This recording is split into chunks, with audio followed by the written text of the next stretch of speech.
Evernorth Health Services, we believe costs shouldn't get in the way of life-changing care, and we're doing everything in our power to make it possible. Behavioral health solutions that also keep your projections at their best? It's possible. Pharmacy benefits that benefit your bottom line? It's possible. Complex specialty care that cares about your ROI? It's possible. Because we're already doing it. All while saving businesses billions. That's Wonder made possible. Learn more at evernorth.com/wonder. Why take one vacation with the family when you could take all of them? With Royal Caribbean, you don't just go to the beach. You visit a private island and race down the tallest water slide in North America.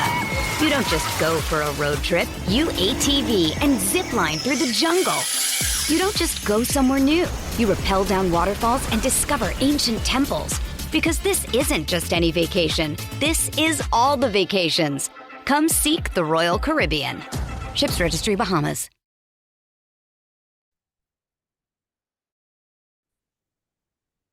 Hey guys, welcome to this week's podcast episode. And I actually have a fellow Aggie alum here with us, Shelly Niehaus, and she's educated, empowered, inspired podcast host. Today's talk is going to be all about marketing, social media marketing, building a brand for your company and business. And I think for a lot of the audience out there, this is going to be a really special treat. So Shelly, welcome. Thank you so much for having me. I love to jam about all of these things. So I'm excited to dive into these topics. Yeah. So start off with your story and how you came to be doing what you're doing. Okay. Well, I started I graduated from A&M and I worked in the corporate world for a while. And then I decided I really wanted to be an entrepreneur. I just felt like that was my calling. I wanted the freedom and flexibility that a lot of entrepreneurs really crave. And so I started my first business in 2004 in the service-based industry. And I had 20 years of different businesses in 3 different industries in the service-based industry. And the common theme I saw was people are really good at what they do. You know, they may be a great medical provider. They may be a great personal trainer, photographer, but they struggle with business. And they are like, oh, that they don't, it's either hard for them or they weren't trained. And that was something that really came easy to me. And I loved the business side. And I found myself spending more time figuring out how to market my business than actually working in it. And I was like, well, maybe there's a common thread here. And so after, I think it was 2019, I was sitting at a mastermind and one of my colleagues finally looked at me and they're like, why are you doing this anymore? You need to be teaching people how to run their business and helping them. And that light bulb kind of went off in my head. I was like, oh, you know what? I think I could do that. And that sounds fun. And that really sounds like where I feel like I'm being called to go in the next phase of my journey. So I pivoted again and went into coaching, and I really help service-based business providers learn how to market and sell themselves in a way that's authentic and not salesy, but is it leads their clients along that journey and converts them, their audience into paying clients. Yeah, and what I really enjoy about your journey is talking to a lot of entrepreneurs. It's that they have a specific skill in photography, and now you're coaching, you're teaching people, and so kind of share your key strategies for being a solopreneur and then teaching others. What are some common pitfalls, things to avoid when making this transition? I think personally, a lot of times entrepreneurs get so caught up in being the technician. They're working on their skill and whatever it is, and they don't really think about the business side of it. And so it's whether you want to do it yourself or whether you want to hire it out, you need to go through an actual thought process of making sure you're really on point with who your client is and who you're serving them and how you're showing up to help them, and developing a personal brand around that, because your unique selling proposition is you. It's how you're different from everyone else. And if you can't articulate that and connect with your ideal client, because you've got a solid understanding of who they are, it's really hard to create a marketing message around that. So we have to spend some time at the beginning doing that groundwork. It's a lot of people, it's not easy, but it's really necessary. But when you do that groundwork at the beginning and you really get clear on, who your client is, what that journey looks like, what their milestones look like, and how you can help with the transformation. And again, really articulating how you can help with the transformation and starting to build your marketing and your business around that messaging. Everything you spend, all the money you spend on Facebook ads, coaching, social media platforms, you will have a much bigger ROI because you've done the work and you have a real crystal clear messaging. So that's really where I see a lot of people just kind of start initially, is they just jump into the shiny object syndrome and start throwing stuff up on social media, hiring people, throwing money at Facebook ads, but they haven't done the foundational work. And so all that money is kind of just being tossed out the window because they don't have a well-aligned message, and they're not really intentional about their strategy. Yeah, I think the more I've talked to people and heard is, kind of authenticity, and then you have a be intentional your marketing strategy, and who's your ideal client. Um so you emphasize highly building email lists as marketing superpower, and we'll talk about, your 5 steps to build an effective email list. Um One thing really have noticed these days is, for example, everybody's saying build an email list, but then you have platforms like Medium, Substack, and then also because I'm building a email list on ConvertKit. And so these allow you to actually create content, and so you can get like subscribers, and then kind of email subscribers are kind of like the last. So how is that different than just having a website with an email list? It's actually, it's all the same in that you when you're out list building, you are trying to connect with your audience. I always say it's like doing business at a restaurant, whether you're, on social, you're at a networking event, you're doing that initial contact with them, and you don't own that space. You don't, that's rented land. So you want to make sure that you are meeting them and you're creating that initial contact, but then you're bringing them into something you actually own. And I actually have my email list built on ConvertKit, but you own that list. You can export anytime. You have all those contact information, and you can communicate with them when you want, how you want, with what you want to say, and you own that list. So whether you're initially coming out with it, you're contacting them through Substack or ConvertKit or another thing, it's getting that point of contact and then making sure that you have a way of owning that list and having that relationship going forward. Yeah. Yeah. The more I think about it, because ConvertKit is very similar to Substack and Medium. The only thing is, ConvertKit is like, it's because like Substack and Medium, they can shut your account down or whatever. But, as long as, you're, but like, I think like ConvertKit and like a website, these things can get shut down, but as long as you're like doing things legitimately, it's very hard to. Um, so, so I love this idea. People say email list marketing is dead. It's hard to get. How do you build an effective email list and keep subscribers engaged? Well, I think it really comes down to making sure that you're talking to them with the topics that they want to hear about. And that's always my first step in when we talk about building a list. Is one of the first things I always say is you need to be out there doing the research. You need to be leaning into the conversations that your audience is having, and make sure that you know at least a few of their pain points and those desired aspiration points. Like what pain are they currently in now? What are they thinking, saying, and feeling, doing with that problem? Where do they want to go, and how do you help get them there? Because if you have those 3 threads connected, you can now create a lead magnet, which is a huge step to get them from social media onto your list. You basically exchange something of value in return for their email, but you're not just throwing random things out in the world to attract random people on your list. One of the analogies I always use is back in the day when the influencer marketing first started, they would give away Amazon gift cards and all these things. If you like their account, follow, subscribe to their list. Well, at the end of the day, that's attracting people that want an Amazon gift card. They may not really care about what you have to say, and they're not necessarily aligned to be your end client. So if you can make sure that you're putting out intentional bait, as I would like to call it, into the world, that's really going to attract people that onto your list that actually are aligned to be in your clients, to be your clients. Those are the people that are going to not only come to your list, but they're going to open your emails when you're sending them, because again, you're continuing to speak into the same topics and show up and serve them with value. And they're going to open them, they're going to click through, they're going to stay engaged, and hopefully be eventually converted into paying clients. Because again, there's that common through line of they were interested in whatever your lead magnet was that you exchanged for their email.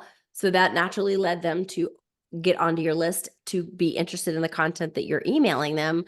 And that would naturally lead them into your offers. So if you have the consistency and it's aligned messaging, like we talked about at the beginning, that really will help them stay engaged and stay involved in your list. Yeah. I really love that. And the more the more I'm out networking, I love networking. It's always, adding context, engaging communication, moving on to authentic brand building. And so, what is a personal brand in today's digital world?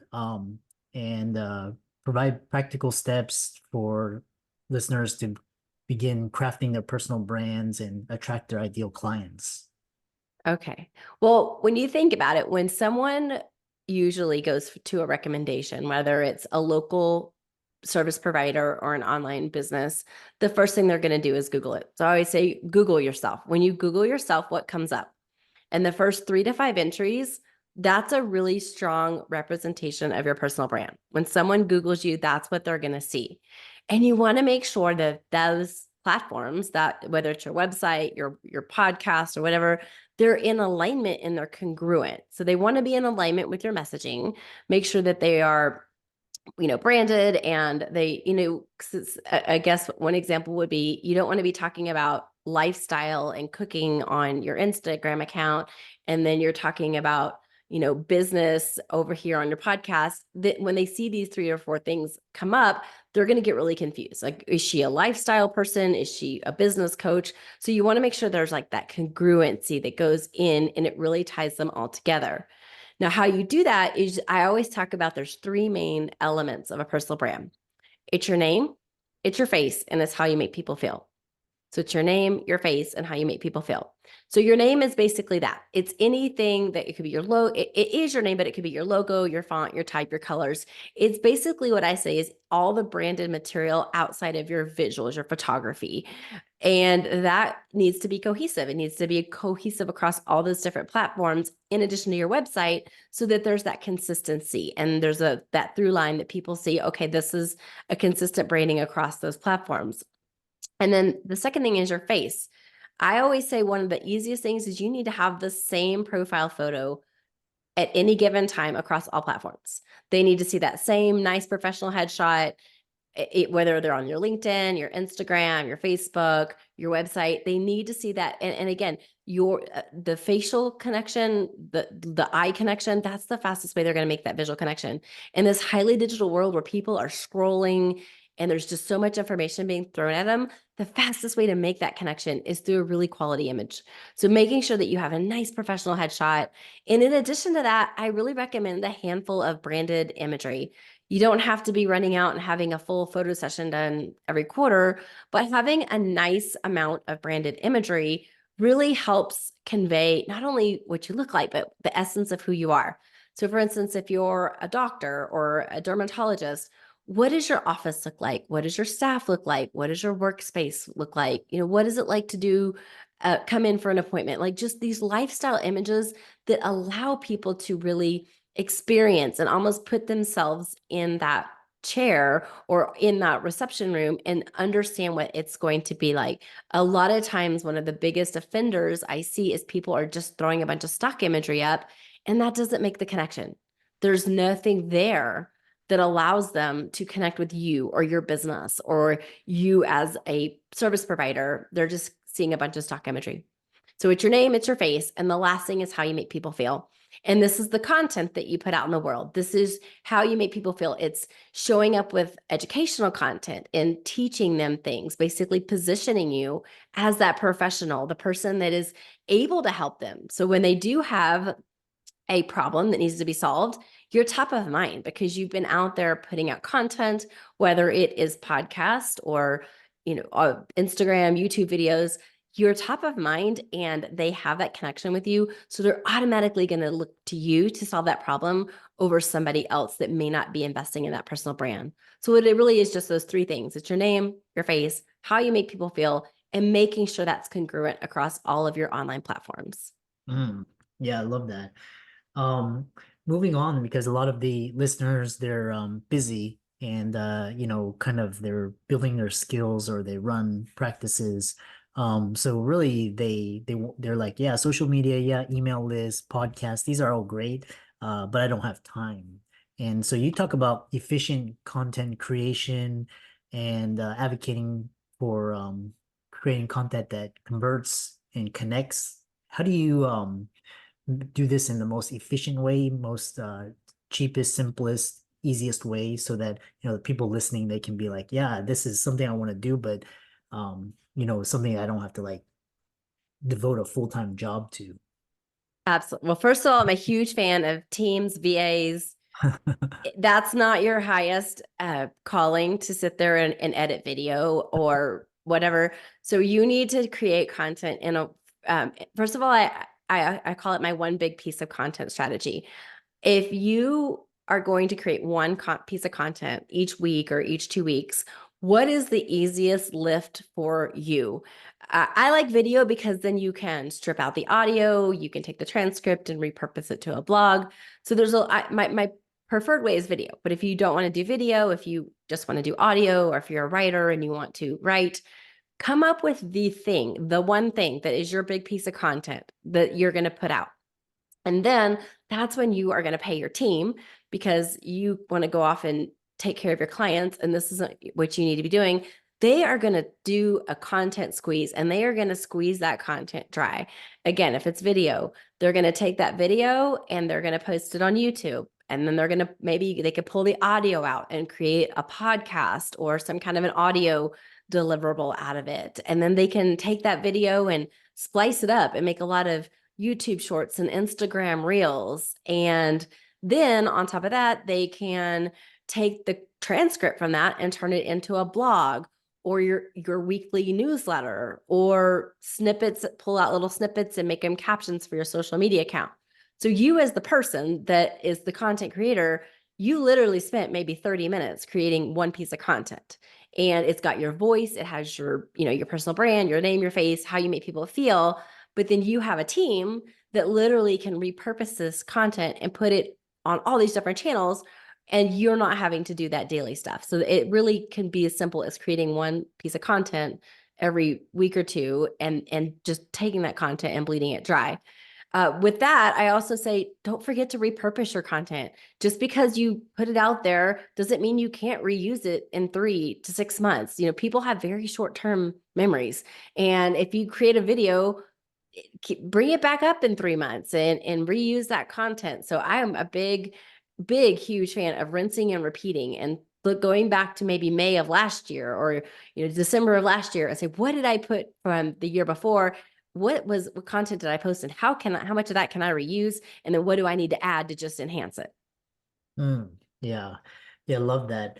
The other, it's all about efficiency and teams, and basically you can take one concept or idea and through different mediums and formats, basically infinite. And a social media team now, AI can do that as well. Yeah.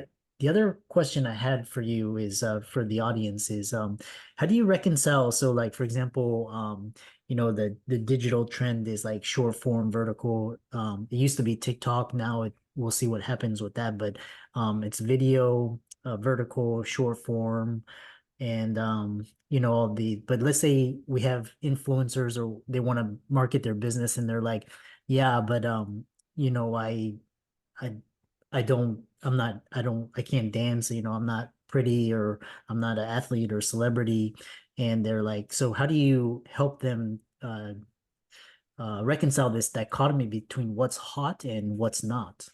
Why take one vacation with the family when you could take all of them? With Royal Caribbean, you don't just go to the beach. You visit a private island and race down the tallest water slide in North America. You don't just go for a road trip. You ATV and zip line through the jungle. You don't just go somewhere new. You rappel down waterfalls and discover ancient temples. Because this isn't just any vacation. This is all the vacations. Come seek the Royal Caribbean. Ships Registry, Bahamas. Look, Bumble knows you're exhausted by dating. All the must not take yourself too seriously and 6'1" since that matters. And what do I even say other than hey? Well, that's why they're introducing an all-new Bumble with exciting features to make compatibility easier, starting the chat better, and dating safer. They've changed, so you don't have to. Download the new Bumble now. Well, first of all, I think you should always show up authentically in what's aligned to you. You can go to my Instagram feed right now and there will be no dancing and no pointing.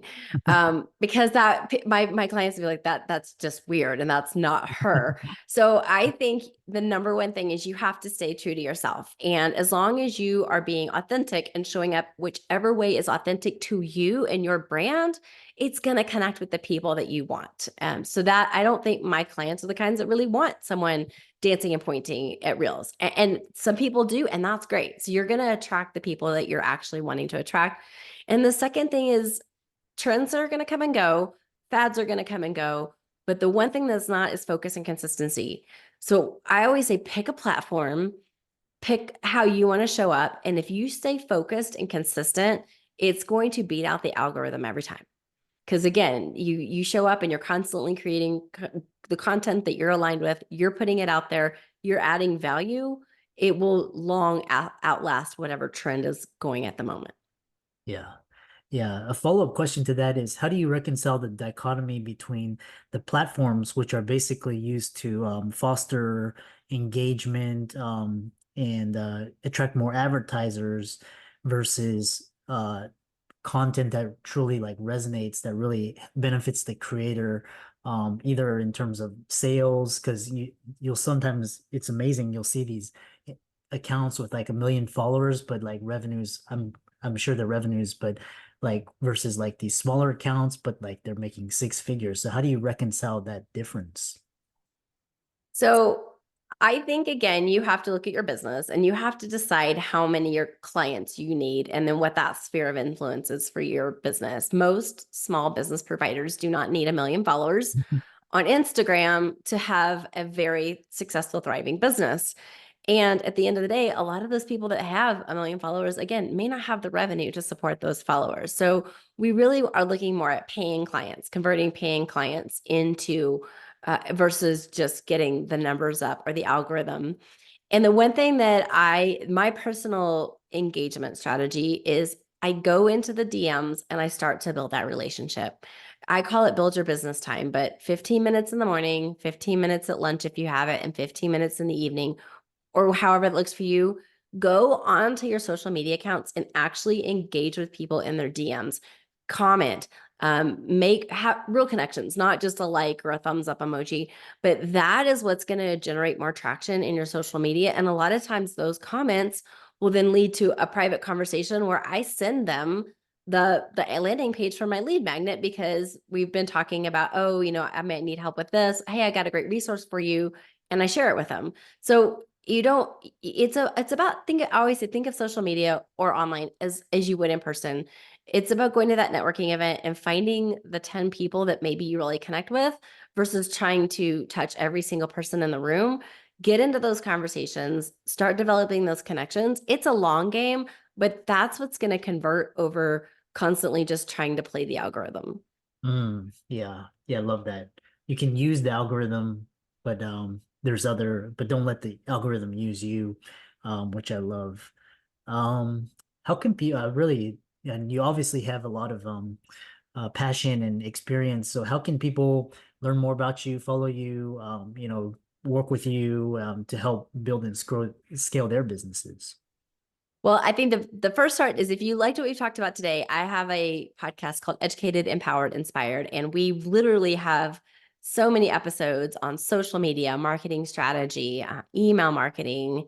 One of my most popular episodes is episode number 40. It's email marketing made easy, my simple 5-step strategy. So if you're just and I really do focus with the beginner or more beginner email marketer in mind. This is for people who may not even have a list, or they know they have a list, but they're not using it effectively. So all of those things, we just really talk about those different types of marketing tips and really about building a brand, using social media to grow your audience, and then using your list to connect them with them and take them into paying clients. So all that is my podcast, Educated, Empowered, Inspired.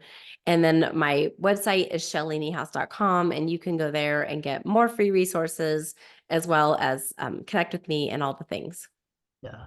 Yeah, I love that. And thanks so much. And for all the audience, be sure to give Shelly a like and follow on social media. And with that, thanks so much for coming on to the podcast.